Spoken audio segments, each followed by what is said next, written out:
Bonjour et bienvenue à bord de la nouvelle Peugeot 3008. J'ai le plaisir de vous présenter le nouveau Peugeot iCockpit qui équipe ce véhicule. Il est particulièrement extraordinaire et promet une expérience de conduite inédite. Ce nouveau Peugeot iCockpit se compose tout d'abord de ce nouveau volant compact. Il a été entièrement redessiné pour plus de caractère.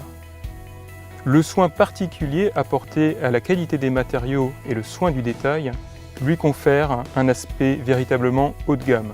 Vous observerez qu'il y a deux méplats, ici et là.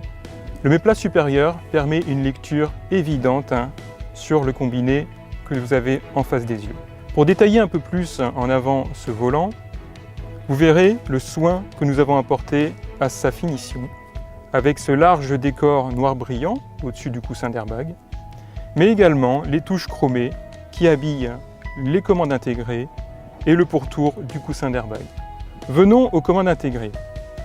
Elles ont été repensées et sont entièrement rétroéclairées pour un accès évident aux différentes fonctions proposées.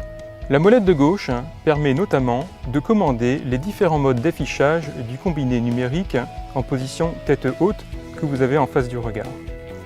Un premier mode que vous avez sous les yeux est le mode dit cadran, avec un affichage classique automobile. Le graphisme, malgré tout, est très novateur et très moderne. Il a été réalisé par les équipes de design en interne Peugeot. Un second mode, qui est le mode de conduite, permet, avec notamment une animation entre les différents affichages, d'afficher en son centre la nouvelle 3008 afin de disposer d'une lecture évidente et rapide des différentes aides à la conduite proposées sur ce véhicule. La vitesse et le compte-tours sont alors affichés sous forme de rouleau sur les côtés de l'écran. Un troisième mode, celui de la navigation.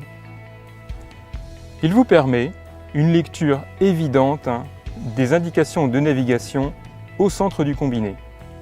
Cela permet donc de se concentrer sur la conduite et, sans quitter les yeux de la route, de pouvoir savoir où je me dirige. Un quatrième mode est disponible, il s'agit du mode personnel. J'y reviendrai un peu plus tard. Il permet de configurer à votre guise le combiné numérique en positionnant sur des coupelles à gauche et à droite du combiné les informations que vous jugez utiles. Un cinquième mode, dit minimal, permet notamment en conduite de nuit d'afficher le strict minimum sous les yeux, tels que la vitesse, la lecture des panneaux ou encore les compteurs kilométriques totaux et partiels. Et en bouclant la boucle, vous revenez sur le mode cadran initialement décrit. Revenons sur le mode personnel.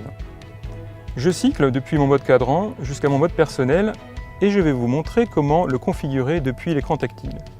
Pour cela, c'est simple, il vous suffit de sélectionner, depuis cette icône Settings, l'écran de réglage des paramètres véhicule en appuyant ici sur la touche Options. Un choix se pose à vous et en sélectionnant Personnalisation combinée, vous allez pouvoir paramétrer ce que vous souhaitez avoir sous vos yeux sur la gauche et la droite du combiné. Par exemple, si je veux avoir l'ordinateur de bord à gauche et la température moteur à droite, je sélectionne ainsi, j'appuie sur OK et en direct, j'ai mon combiné qui change d'état pour un effet complètement waouh.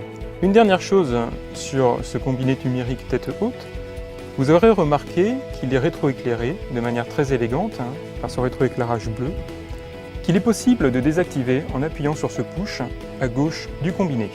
Le dernier élément constitutif de ce nouveau Peugeot iCockpit est cet écran tactile 8 pouces capacitif, idéalement positionné à la même hauteur que le combiné numérique tête haute pour un accès immédiat aux différentes fonctions sans avoir à quitter les yeux de la route. Les différentes fonctions de cet écran tactile sont pilotées grâce à ces toggle switch sous forme de piano, chrome satin, pour un toucher à la fois agréable et qualitatif. Je vais vous décrire très rapidement les différentes fonctions proposées par cet écran tactile. L'ordre des toggle switch a été pensé en fonction de la fréquence d'utilisation des différentes fonctions appelées. Ainsi, les plus fréquentes sont positionnées à gauche, le plus proche du conducteur. Le premier toggle pilote les médias, comme la radio ou des fichiers musicaux que vous aurez branchés sur votre clé USB dans la zone connectique juste en dessous. Le second toggle pilote la climatisation. Le troisième toggle pilote la navigation connectée. Le quatrième toggle, les différentes fonctions de conduite du véhicule, mais également certains paramétrages.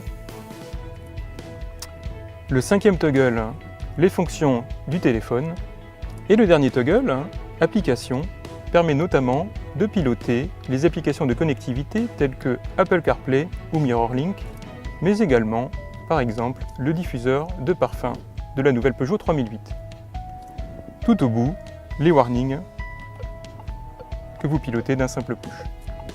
L'ensemble de ces fonctions vous seront détaillées dans des vidéos à venir. Pour terminer avec cette présentation du nouveau Peugeot iCockpit, je voulais souligner la qualité sans compromis à bord de ce véhicule, avec notamment le choix des matériaux, comme ces grandes zones de décor en textile chiné qui habillent élégamment la planche de bord ou les contreportes et qui sont totalement inédits dans le monde automobile. Mais je ne vous en dis pas plus et vous laisserai découvrir plus en détail cette nouvelle Peugeot 3008.